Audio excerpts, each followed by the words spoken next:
right, let's see. We're back. We're back. Welcome everyone to the Faith Perspective. I'm Sanford Jerry.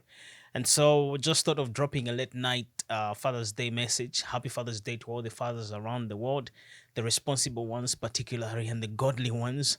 I know God has given you a very difficult task.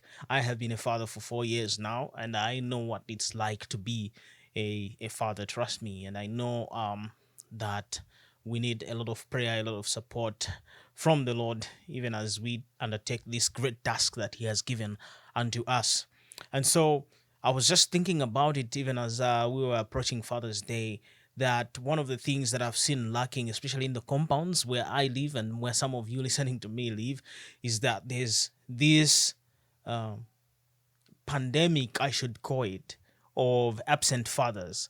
And absent fathers in the sense that they are not entirely absent from their homes, but they are present physically, but they are emotionally absent. They do not support their children. They do not emotionally support their children. They do not encourage their children. They are absent from the lives of their children.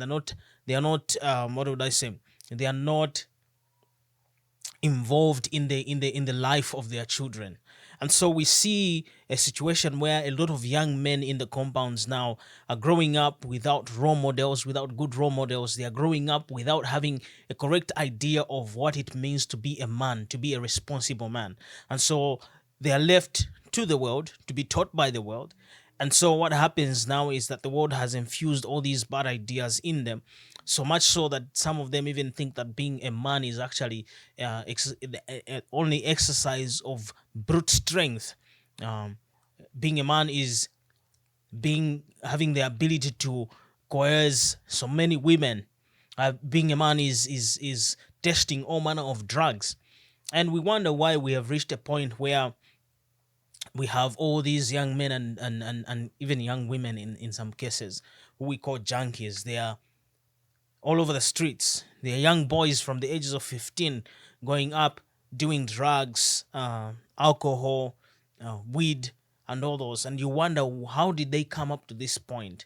And one of the things you will recognize, and you agree with me if you do your own research and observation, is that these are young people that have grown up in households where their fathers do not actually take part in their growth, in their development.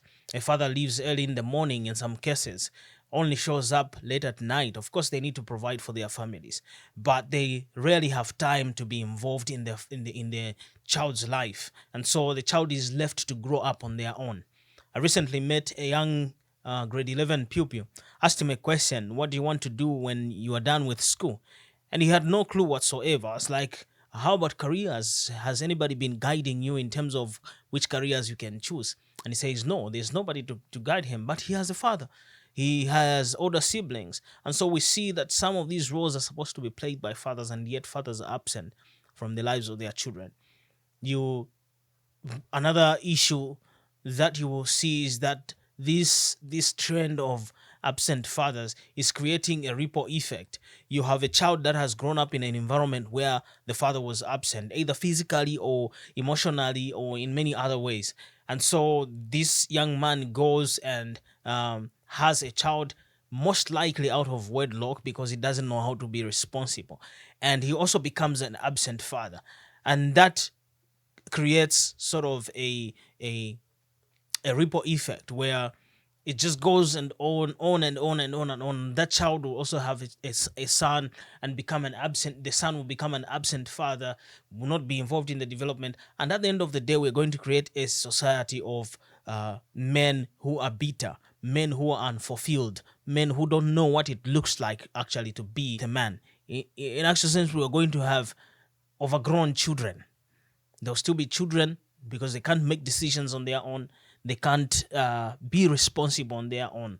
They have a warped idea of what it means to be a man. And these fathers, they just want to implore all the fathers to be present in their children's life, especially the sons, because sons have been neglected for a very long time. And I pray that in this Father's Day, it is something that we consider, even as fathers, that we be present in the lives of our sons, because the sons are tomorrow's fathers, and don't let them be absent fathers. God bless you.